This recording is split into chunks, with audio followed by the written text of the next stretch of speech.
¿Cómo están, compañeros y compañeras de El Ciudadano? Bienvenidos a este nuevo episodio de Que se vayan a Cuba. Hoy tenemos un programa especial porque hoy estamos transmitiendo no desde La Habana o desde algún otro lugar, desde alguna otra ciudad de Cuba, sino de un lugar muy especial en la historia de Cuba y particularmente en la historia de la solidaridad internacional de Cuba. Este lugar se llama el Campamento Internacional de Julio Antonio Mella. Es un campamento, es un lugar que realmente fue fundado algunos años después del triunfo de la revolución en 1959.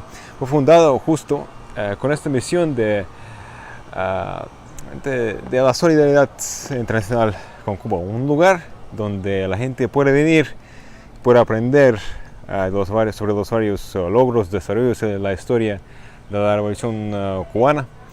Un lugar a donde puede venir la gente realmente para conocer mejor la verdadera Cuba, conocer los orígenes de la revolución cubana, conocer a la gente de Cuba y realmente sentir cómo es vivir como un cubano.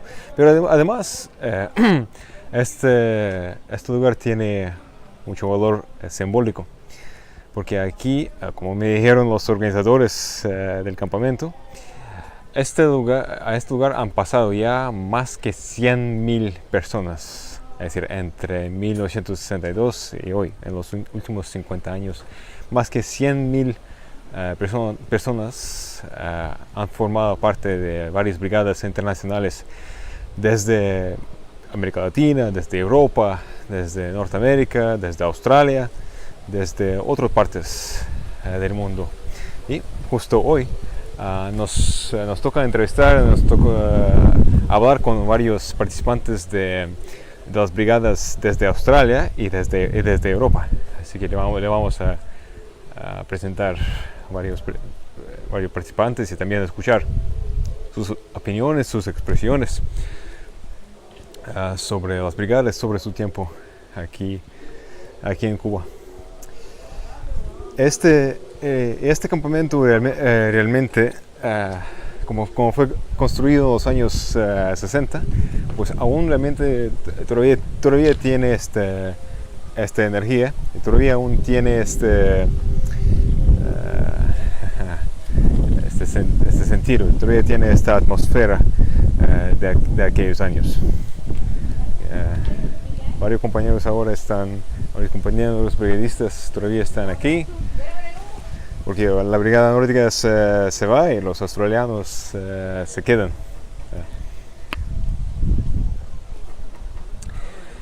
Y aquí yo creo que es muy importante mencionar que yo igual formé parte de una brigada de solidaridad a Cuba en diciembre de 2013 y en enero de 2014. Y realmente es una experiencia única, de verdad. Porque no es solamente como lo llaman, no es como el mal llamado turismo revolucionario cubano, donde solamente tú vas a Habana, o sea, para fumar algunos puros, beber ron, bailar, algo así, no. Nada de esto. Aquí tú realmente tienes la oportunidad para conocer Cuba, conocer Cuba y conocer sus orígenes, conocer su DNI.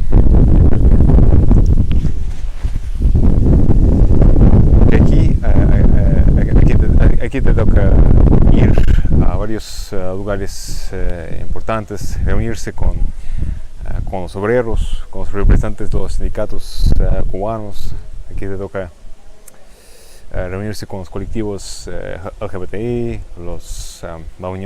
la Federación de las Mujeres, ir a visitar otras ciudades, los colectivos del arte, y realmente ver la manera en que el bloqueo impacta a su vida cotidiana, la manera en que esto realmente impide gran parte del progreso que puede tener Cuba, pero por otra parte realmente demuestra la resiliencia que tienen los cubanos, que realmente nunca pierden la esperanza y nunca pierden este objetivo para un mundo, para construir un mundo mejor.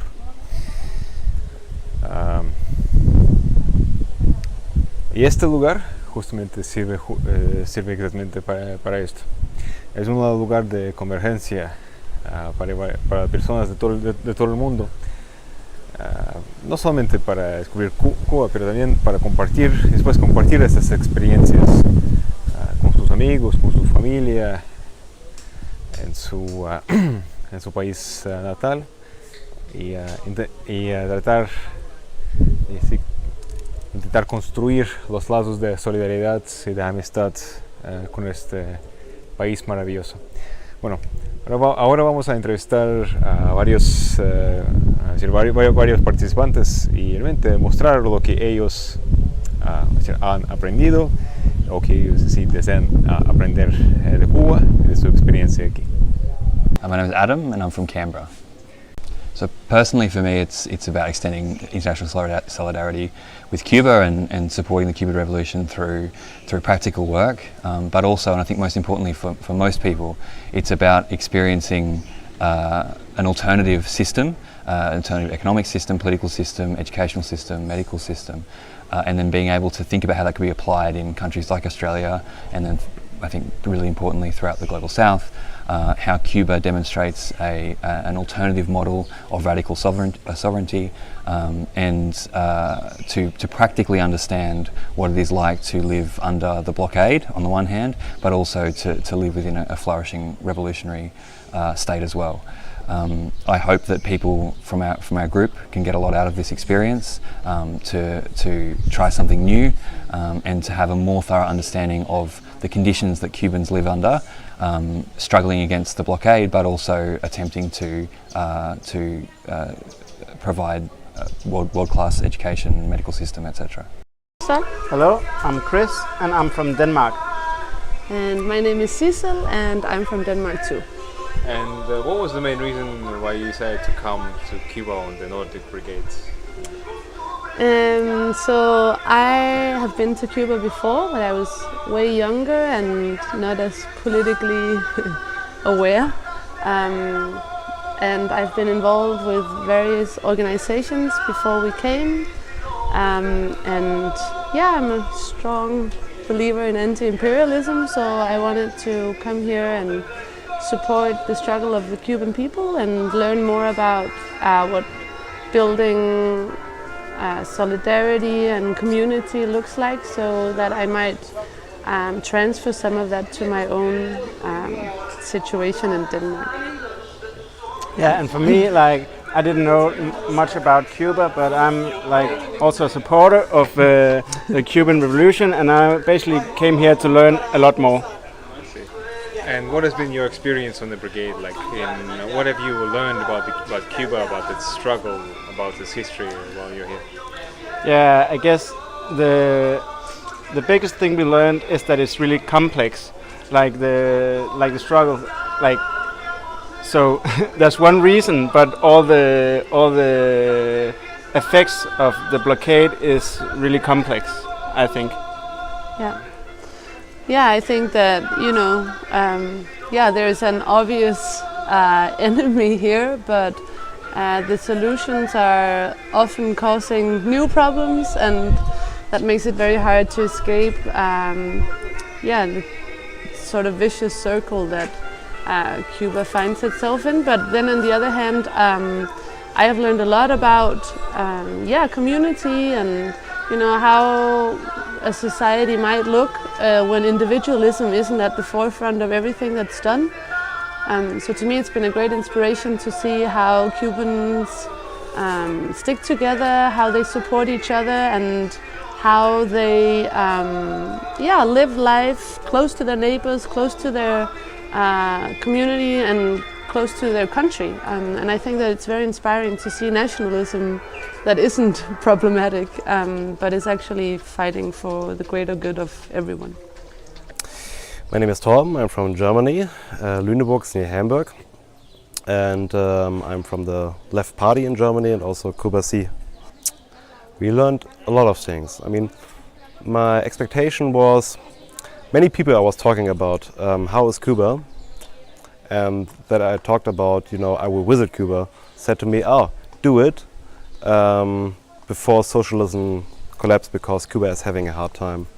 So when I arrived here, I was like prepared to meet a country that is really crumbling, you know. But I met a system that is still stable. It's people are very optimistic. They are still fighting. Of course, they have problems, but they know the history and they know what they raised up against. So for me, as a European, to also have a lot of problems in my own country that we have to fight for better solutions. It's really an example to see the Cuban people fight under so harder conditions and be more creative and more encouraged than the Europeans are. So we have to learn a lot about that. Hello, my name is Jihan. I am 29 years old from Norway, participating in the Nordic Brigade. Alongside with other 23 companions from 6 countries, different countries. Wonderful. Yeah. So, what is the main reason why you decided to come on the brigade? To actually see how the situation in Cuba is, because when you are abroad, you can read a lot of Cuba. Much of those news is a very big part of kind of a manipulation. And as a chairman of the Norwegian-Cuban Friendship Association, this is my obligation to be in Cuba to see the development, how the pandemic has impacted Cuba and how the 60 years of embargo, US embargo, still is the biggest obstacle of the national development of Cuba. And beside of that, I have traveled a lot in Latin America this year, last half year. So I have seen the big differences from the both sides. And in what way do you think your visits and your time in Cuba has changed, like your perspective on Cuba, but also like on your politics on the world? It has, of course, changed a lot. I have been here now for 3 weeks a lot long. I'm gonna be here for a while, but many things will impress you in Cuba, because when I traveled a lot in Latin America, especially Argentina, it was so easily to could see homeless people almost every single corner of the cities. But here in Cuba, you have none of that. Poor people who are begging for some money, some cash is everywhere in every city in Latin America. But in Cuba, I have not seen that so far. So it's a kind of development thing here too.